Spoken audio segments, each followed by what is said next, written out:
가계대출 발작인데 한국은행 금리 인하 어떻게 할까요? 일단 이 지표부터 먼저 보시죠. 5대 시중은행의 가계대출 지금 보시면 2024년 7월에서 2024년 8월까지 한 달 동안 가계대출이 9조 6,259억 원이 늘었습니다. 엄청나죠? 당연히 사상 최고입니다. 그런데 9월 달에는요. 9월 19일 현재입니다. 728조 1,414억 원이에요.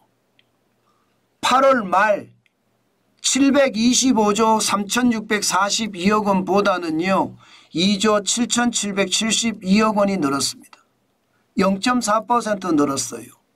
많이 줄었죠. 뭐 이대로 간다고 하더라도요. 지금 뭐 추석 명절이 있고 또 연말까지 월말까지 시간이 좀 남았다고 하더라도 지난달에 비해서는 절반 이하로 떨어질 가능성 굉장히 많습니다. 그렇다고 절반 이하라고 이게 뭐 가계대출이 발작이 아닌 건 아닙니다. 왜 아닌 건 아니냐? 지금 가계대출은요 2019년 610조 8천억 원이었거든요. 그런데 2024년 9월 19일 현재 728조 1천억 원이잖아. 역대 최고입니다. 역대 최고. 지금 9개월 19일 만에 5.2% 35조 7천억 원이 늘었습니다. 가계대출이 엄청나게 늘었죠. 거의 발작 수준입니다. 발작. 아니 수준이 아니라 발작입니다. 2021년 5대 시중은행의 가계대출이 가장 많았을 때가 709조 1천억 원이었거든요. 거기에 비하면 지금 거의 20조가 늘었잖아요. 20조. 작년에 대비해 보면 35조 7천억 원이 늘었고요. 완전히 발작 수준이라고 이야기해도 이것은 틀린 말이 아닙니다. 진짜 난리죠. 그중에서도 여러분 가장 많이 늘어난 게 주택담보대출입니다. 2024년 8월을 보면 8조 9,115억 원이에요. 역대 최고입니다. 역대 최고. 이렇게까지 많이 늘어난 적은 없습니다. 물론 2024년 9월은요. 19일까지 2조 7,772억 원 생각보다 적죠. 생각보다 적습니다. 이렇게 되면 주택담보대출 잔액은 뭐 월말까지 간다고 하더라도요. 4조 정도 늘어날 것 같은 그런 생각이 들거든요. 4조. 4조면 지난 4월에 4조 3천억 원, 지난 1월에 4조 4천억 원이었거든요. 이 정도 늘어간다. 중요한 것은요. 중요한 것은 주택담보대출 잔액이 계속 이렇게 늘어나니까 집값도 상대적으로 계속 올라갑니다. 26주 연속 올라가고 있잖아요. 지난 3월 25일 0.01% 올라가던 집값이 8월 12일에 정점을 찍습니다. 0.32%. 그리고 9월 16일은 0.16%. 그렇다고 하더라도 성장이죠. 가계대출이 줄어든다고 하더라도 늘어나고 있는 거죠. 줄어들 뿐이지 안 늘어나는 것은 아니잖아요. 집값도 상승폭이 떨어질 뿐이지 올라가고 있잖아요. 자, 이러면 여러분 이런 상태에서 과연 한국은행은 어떤 결정을 할까요? 미국은 기준금리를 0.5%포인트 내렸습니다. 유럽은 0.6%포인트를 내렸습니다. 반면에 중국은 내릴 줄 알았는데 동결시켰어요. 그러면 우리는 어떻게 될까요? 우리는 어떻게 할 것인가? 아마 고민이 굉장히 클 것 같아요. 한국은행 입장에서도 금리를 인하하기도 그렇다고 인상하기는 더욱더 어렵고요. 동결하기도 참 머리 아프다 이렇게 이야기합니다. 네. 그런데 이상한 지표가 하나 툭 튀어나왔습니다. 한국공인중개사협회에서 튀어나온 아파트 매매가 변동률 2024년 8월 제가 여러분에게 말씀을 드렸는데 전국에서 말입니다. 아파트 매매가 변동률 마이너스 1.9%입니다. 서울은 거의 아파트 값이 폭락했습니다. 마이너스 4.50%입니다. 수도권도 폭락입니다. 마이너스 4.40%. 지방도 마이너스 0.70%가 떨어졌다. 이게 한국공인중개사협회에서 조사한 겁니다. 지금까지 정부 공식 통계는 서울이 1.27% 올랐고 수도권이 0.75% 올랐다. 이렇게 이야기했거든요. 이것을 보면 한국은행 입장에서는 금리 인하에 대한 어떤 뭔가 약간의 가능성이 굉장히 높아지고 있다. 이렇게 생각이 듭니다. 지금 우리는요 여러분 10월에 금리 인하할 수가 있습니다. 그리고 11월에 금리 인하할 수 있어요. 12월에는 없습니다. 내년 1월로 넘어갑니다. 그러면 10월에 금리 인하하느냐 아니면 11월에 금리 인하하느냐 이 문제잖아요. 그죠? 어떻게 될까요? 지금 이 지표를 믿을 수 있을까요? 한국공인중개사협회의 지표와 한국부동산은 정부의 지표가 완전히 판이하게 다르잖아요. 현재까지는 그렇게 이야기해요. 한국공인중개사협회 쪽에서는요. 우리는 실거래되는 것을 조사를 해서 지표를 만든 거기 때문에 우리께 더 정확하다. 네. 한국부동산원은 실거래가 지표 신고하고 나서 지금 지표를 가지고 하기 때문에 반응 속도가 느리다. 그렇기 때문에 결국은 한국부동산원도 한국공인중개사협회에서 조사한 것으로 따라갈 거다. 뭐 그럴 수 있습니다.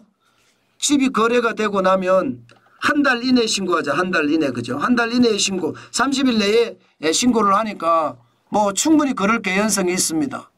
그렇게 되면 한국은행은 아마도 금리에 대해 조금 자유로울 수 있을 겁니다.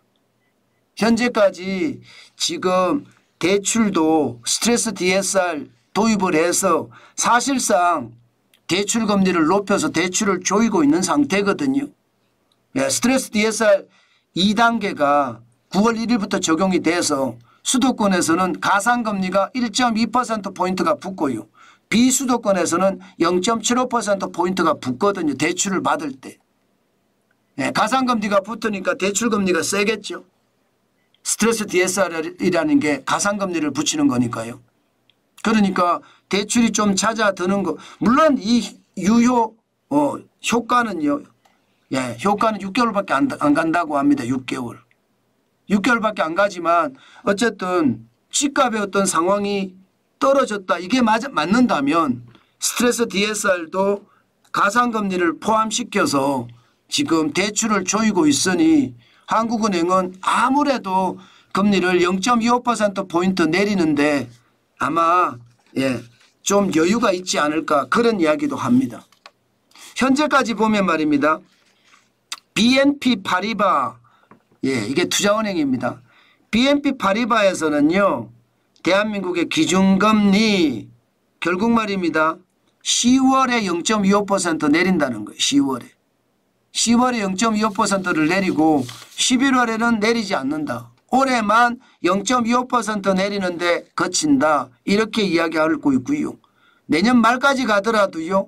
내년에도 이게 금리를 더 내리기가 쉽지는 않지 않느냐 뭐 그런 이야기까지 나오는데 결국 내년 말까지 가면 2.75%까지 내리지 않을까. 그리고 2026년 말까지는 2.5%까지 가지 않을까. 이런 예상은 하고 있습니다.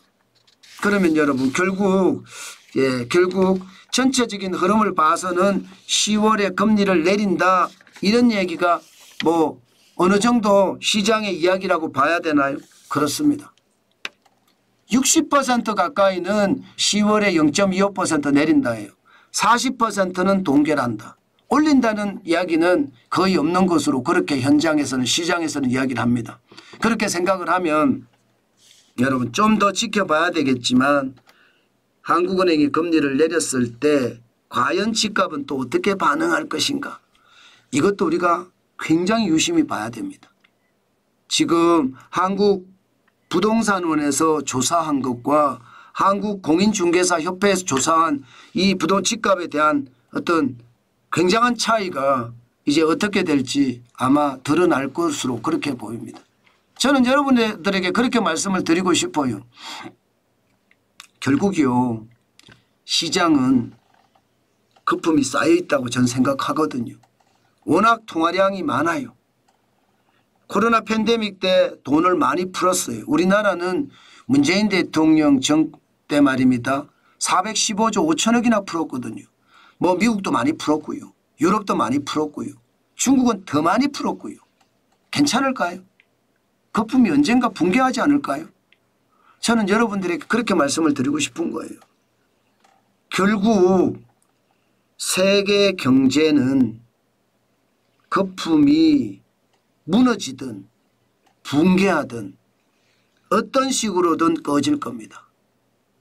그때 시장은 와르르 무너지지 않을까요? 연착륙이 온다 그러면 다행이다 이렇게 이야기할 수 있지만 경착륙이 왔을 때는요. 집값이 또 왕창 무너질 겁니다. 때문에 여러분 저는 집사라 이야기하지 않습니다. 지금은 집을 살 때가 아니다.